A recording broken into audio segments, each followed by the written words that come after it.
fundamentalism. Can you repeat the question, please, Doctor? Sorry? Can you repeat the question again? Yeah. Why don't you object to the emphasis being made on Islam when you talk about terrorism and fundamentalism? Aren't these local problems involving Muslims? Because there are dozens and dozens of terrorist acts all over the world, not involving Muslims. So why single out Muslims when this happens? It's a Muslim terrorist act. All right. Thank you. It's a good point. I mean, you asked me the question earlier. We didn't really address it, but you know, is there an idea of terrorism in Islam? Terrorism, again, is a 19th century phenomenon. It came out of the reign of terror in France with Robespierre, who ended up being killed. Yeah, he was guillotined after guillotining half the aristocracy of France. So this is what happens to terrorists. It usually will end up. There's a saying in the New Testament that he who takes up the sword dies by the sword. In other words, if that's your way of life, it's ultimately going to kill you. And but the idea of irhab in the Arabic language is a Quranic idea. لِتُرْهِبُوا عَدُوَ اللَّهِ وَعَدُوَّكُمْ. Irhab is the idea of building up force. In order to be a deterrent. You don't want to fight people because they're strong. It's a powerful deterrent, and this is America's philosophy. And this is actually what Muslims did at the beginning. In the beginning, yes. It's better to be when there was strong, the Roman Empire because and the Persian Empire. You see, a weak people become a fitna.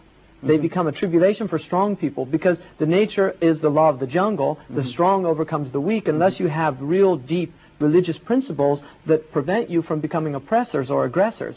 So it's a problem, and that's why the Muslims should be strong. The Quran says, رَبَّنَا لَا تَجْعَلْنَا فِتْنَةً لِلَّذِينَ كَفَرُوا. Don't make us a tribulation for those who aren't Muslim. And when we become weak, we become possible objects of aggression from outside of us, which is what occurred in the 19th century with colonialism. I think the Americans really are a reluctant power. They don't have the same philosophy as the Europeans do, and I think it's important to recognize that. America does not like the idea of colonization. I think there's ipso facto some aspect, being the superpower, that the control and the influence that America has in the world. But the American tradition is not a tradition of colonization and aggression. If you look at the founding fathers, they were actually very opposed to the idea of interfering in foreign states. And in George Washington's final address, which I mentioned the other night, he actually warned America of getting involved in foreign wars. And isolationism was a very important part of American foreign policy for a long, long time. And in fact, prior to World War II, the isolationists were very, very strong. But Pearl Harbor changed that. Changed their view. Yes. We have another call from Saudi Arabia. Hello? Hello? Aywa? Aywa? Can I have your question, please? Yes, please. I have no comments and no questions. Just please don't disturb our marvelous guest. Let him speak freely. Sure. Don't disturb him with phone calls, please. Okay, thank you. And tell him my greetings. All right, thank you. Mr. Hamza, of course, we were speaking about the September 11th attacks. After that, we saw a wave throughout the world of accusing Islam and Muslims of being fundamentalists, terrorists, extremists, of violence, and a lot of people have actually, in different parts of the world, many Muslims were attacked. In Australia, for example, there were incidents. In the United States and Texas, there were shootings, and so forth. And in addition to that, for example, there was Franklin Graham. He issued a statement about Islam when the incidents happened, of course, saying things as, for example, Islam is a wicked religion, an evil religion, and so forth. I met him, by the way. I mean, he shook my hand.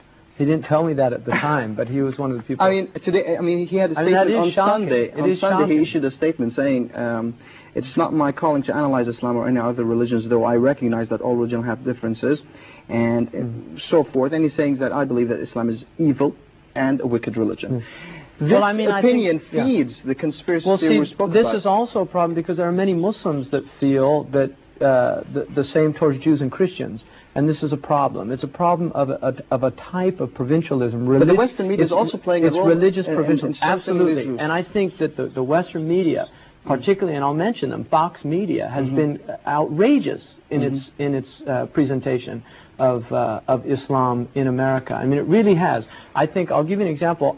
Some of my illusions about the media were shattered after September 11th, because I have tended to view the media as very evil.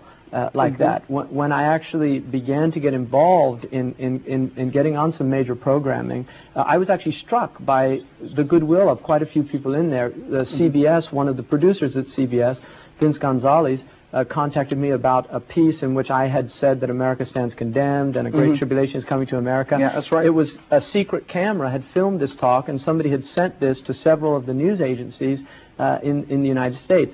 CBS called me and asked me about this statement, and I told them it was said in a certain context. It was a religious statement. I would say it about the Muslims as well. I'd say it about my own self. And I said it doesn't reflect my teaching or my philosophy, and I think to take it out of context like that is a disservice, especially at this time. He told me, let me check you out and get back to you. He got back to me at the end of the day and said, I've listened to a couple of your talks, I looked at your website, and I recognize your overall philosophy isn't this, so I'm canning this story. And he actually didn't run the story. It was the Washington Post that did it the next day. So I was struck by the man having some moral compunction there about doing something that was not right. And I think that we have to recognize bridges need to be made. We need to reach out to people. There are good people out there. There are good people in the governments. There are good people, not just I mean, there's good people. And the thing is, you know, there's a small segment of people on this planet that really do have very, very bad intentions. And that's unfortunate, but they're there, and we should be aware of that. But I think that the overwhelming majority of people, I really feel that if they're treated well, if they're treated with respect and dignity, they tend to respond with a mutual type of respect and dignity to others.